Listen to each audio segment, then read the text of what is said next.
Assalamualaikum teman-teman.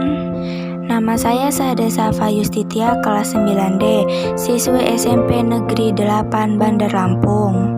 Di sini saya akan menceritakan kisah tentang kesabaran dakwah Nabi Muhammad SAW hadapi kafir Quraisy.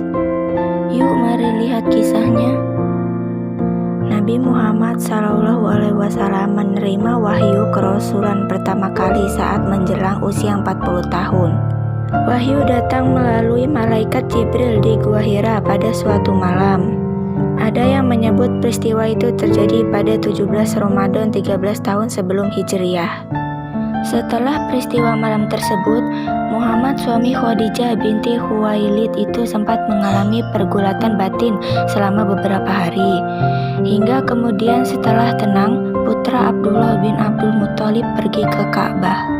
Dalam perjalanan ke Ka'bah, Nabi Muhammad SAW bertemu dengan Warokah bin Naufal, sepupu Siti Khadijah. Kepada Warokah, Muhammad menceritakan semua peristiwa yang dia alami di Gua Hira. Warokah sebelumnya juga mendengar cerita senada dari Khadijah. Warokah meyakinkan bahwa Nabi Muhammad adalah Nabi yang diutus Allah Subhanahu wa Ta'ala untuk menyempurnakan akhlak umat. Kepada Muhammad, Warokah mengingatkan agar berhati-hati, sebab saat menyampaikan wahyu Allah Subhanahu wa Ta'ala, nantinya Muhammad bisa saja mendapat penolakan dari kaum kafir Quraisy. Pastilah kaum Muhammad akan didustakan orang, akan disiksa, akan diusir, dan akan diperangi. Kalau sampai pada waktu itu aku masih hidup, pasti aku akan membela yang di pihak Allah dengan pembelaan yang sudah diketahuinya pula, kata Warokah kepada Nabi Muhammad SAW. Nabi Muhammad SAW, sang penghulu Rasul itu pun terbayang akan perjuangan menyampaikan wahyu Allah Subhanahu wa Ta'ala kepada kaum Quraisy. Mengajak kaum kafir Quraisy beriman kepada Allah Subhanahu wa Ta'ala ketika itu bukan hal yang mudah. Mereka kaum Quraisy sangat kuat mempertahankan kebatilan itu. Mereka bersedia berperang dan mati untuk itu. Disebutkan dalam sejumlah sirah nabawiyah, di awal kenabian Nabi Muhammad SAW terpaksa lakukan dakwah secara sembunyi-sembunyi selama 3 tahun. Sampai kemudian turun wahyu Allah Subhanahu wa Ta'ala, surat Asy-Syu'ara ayat 214-216. Wa anzir ashiratakal aqrabin wakhfid janaka limanit taba'aka minal mu'minin fa in asauka faqul inni bari'um mimma ta'malun.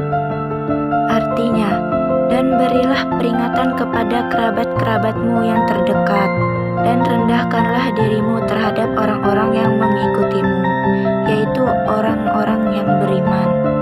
Jika mereka menurhakaimu, maka katakanlah, sesungguhnya aku tidak bertanggung jawab terhadap apa yang kamu kerjakan. Turun juga Al-Quran surat Al-Hijr ayat 94. Fasda' bima tu'maru wa'rid 'anil musyrikin. Artinya, maka sampaikanlah olehmu Muhammad secara terang-terangan segala apa yang diperintahkan kepadamu, dan berpalinglah dari orang-orang yang musyrik.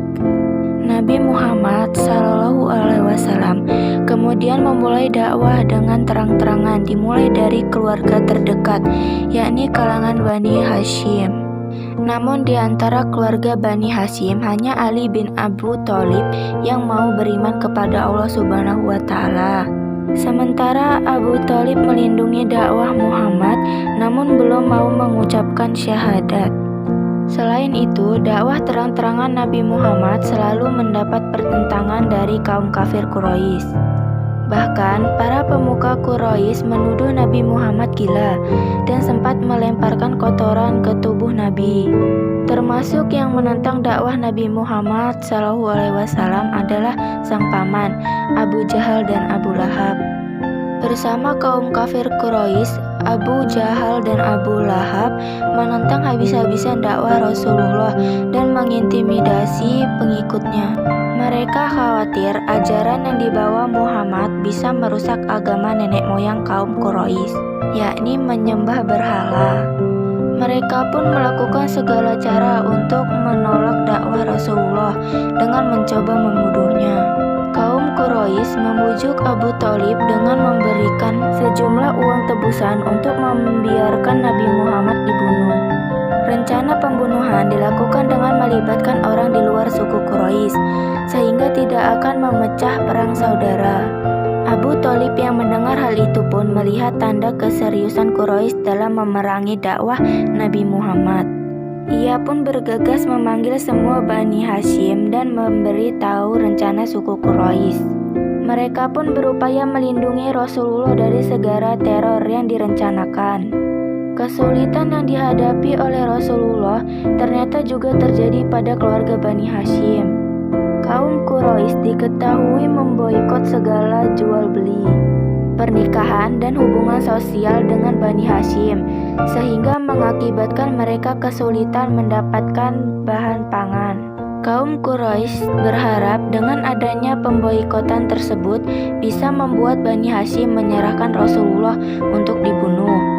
Untuk itu, Abu Thalib memerintahkan seseorang dari Bani Hashim tidur di ranjang Rasulullah sehingga menyerupai Nabi Muhammad. Setelah berbagai kesulitan yang dialami Nabi Muhammad SAW dan pengikutnya di Mekah, turunlah perintah hijrah. Awalnya tujuan hijrah adalah ke negeri Habasyah atau Ethiopia. Namun turun perintah agar umat Islam hijrah ke Madinah. Sekian dari saya, mohon maaf jika ada salah kata. Wassalamualaikum warahmatullahi wabarakatuh.